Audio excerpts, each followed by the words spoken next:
Hi guys, welcome back again to RSA Matters. Let's not waste any time and let's get right into it. But before we do, please like, comment and subscribe. Alright, let's go. South Africa is a deeply religious nation with roots in Christianity stretching back to the colonial era. While indeed religion has converted many a criminal to law-abiding citizens, various church practices and beliefs have come under public scrutiny, in the wake of pastors feeding congregants snakes to spraying them with insecticide to cure them. One might say these are truly the end times. In this video we look at 5 times pastors have made the front page news in South Africa. Number 5, Letiarbo Rabalego, Mount Zion General Assembly, Limpopo. In November 2016, Letibo Rabalego, a pastor of Mount Zion General Assembly, made headlines after he was found guilty on 5 charges of assault with intent to do grievous bodily harm and contravening the Agricultural Stock Remedies Act. Dubbed as the Prophet of Doom, the pastor claimed that he was led by the Spirit and the Gospel of Christ into spraying doom aerosol on congregants' faces in order to heal them. In images that went viral on social media, the pastor is seen using the insecticide as part of his church's faith-healing rituals. When the pastor was questioned about his hazardous methods, he said he got his instructions from above. However, the practice was strongly condemned by the public, who took to social media to voice their disbelief and concern. The pastor was eventually arrested and sentenced to 30,000 rands fine or 3 years imprisonment in February 2018. Letiarbo chose the fine and asked to pay 3,000 rands monthly until the fine was fully paid. The court agreed. Number 4, Theobongani Masiko, David's Breath of Christ Ministries, Gauteng. I call this next one the panic mechanic pastor because he believed his flock were engines who needed cleansing, but upon administering the hazardous chemical to them they panicked. In January 2017, the Davidton pastor stole the spotlight when he made his congregants drink engine cleaning fluid during a service in order to apparently cure them. But instead, some of the members who drank the potion ended up in hospital with complicated health problems. Pictures on the church's Facebook page showed members of the church consuming contents of a black bottle with the words Formula A. When the pastor was interviewed and asked why he used this bizarre method, he said he was demonstrating the power of God. Masiko claimed that the chemical tasted like honey and had actually saved, healed, and delivered members of his congregation. He backed up his statement by citing Bible verses such as the fullness of Christ is in this bottle.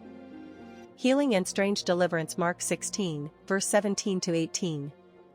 Following these reports, the South African Council of Churches strongly condemned the act and urged for a thorough investigation into the case. The pastor has not been heard from since. Number 3, Alfred Ndlovu, 40 Days and 40 Nights Fast, KwaZulu-Natal. Pastor Alfred Ndlovu reportedly died of malnutrition following a dry fasting that lasted for 30 days in the wilderness. The God-stricken pastor met his demise as he embarked on the journey of no food no water to emulate Jesus Christ's 40 days and 40 nights fasting. The 44-year-old self-styled Messiah left home for the spiritual journey on the morning of June 17, 2020. Just like Jesus, Ndlovu left the ways of the world behind him and focused on God as he took to the bush to conduct prayers. Described by the community as a deeply spiritual person with an immense faith, his death left many in disbelief. Ndlovu, who was a healthy man and had no history of any illness, died after a month alone in the mountains. His body was discovered by a stranger who then alerted his family as well as the police. According to the police, Ndlovu was not the first to die from fasting, as numerous other cases had been reported. After his death, many wondered whether the fasting was worth it in the first place. Number 2, Light Monyeki, Grace Living Hope Ministries, Cape Town. In February 2017, the Grace Living Hope Ministries pastor, Light Monyeki, did the unthinkable in a church service when he encouraged worshippers to drink deadly rat poison. Leading by example, the pastor mixed rat tex with water, drank it, and then offered it to his congregants to drink. The pastor said this act would show their faith in God and that rat tex would nourish their bodies and heal their sickness. This gave people the impression that he was under the influence of drug addicts who mix heroin, weed, rat poison, and detergents containing chlorine and ammonia to get a high. The highly addictive drug commonly known as Niobe or Wunga in South Africa has detrimental effects on those who use it, such as a painful stomach, muscle cramps, and generally feeling really ill.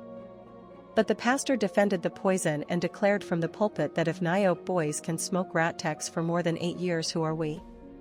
Death has no power over us. This of course sparked an outrage, and many critics of the pastor were not amused with Monyeke's public antics and called for a stop to his reckless abuse of Christianity. Number 1. Penuel Mnguni, End Times Disciples Ministries, Pretoria. When it comes to pushing it to the limit, Penuel Mnguni, popularly known as the Snake Pastor, puts the cherry on top. From putting his congregants in a freezer, driving a car over them, feeding them live rats, underwear, and their own hair. This pastor even rode on one of his members as if he was a horse. In 2015, Mnguni of End Times Disciples Ministries in Pretoria gained notoriety after photos showed him dangling a live snake into a man's mouth. To back up himself, he quoted a Bible verse, Mark 16, verse 16-18, which reads, "He that believes in me, these signs shall follow them, they shall pick up snakes, they will even drink deadly poison, and it shall not harm them." However, the SPCA saw this as an act of animal cruelty and heavily descended on him. He was arrested and later released on bail. The seemingly lost pastor then traveled to Nigeria to TB Joshua's Synagogue Church of All Nations, and there admitted that he had misunderstood the scripture and misinterpreted the Bible. Mnguni appeared on Nigeria's Emmanuel TV on Sunday, June 4, 2017, and after confessing in front of the church was prayed for and delivered. However, he later made a U-turn and claimed TB Joshua had tricked him into saying all those things, and that he feared for his safety in Nigeria. That's all for today, guys. Please like, share, and subscribe. Let's meet on the next one.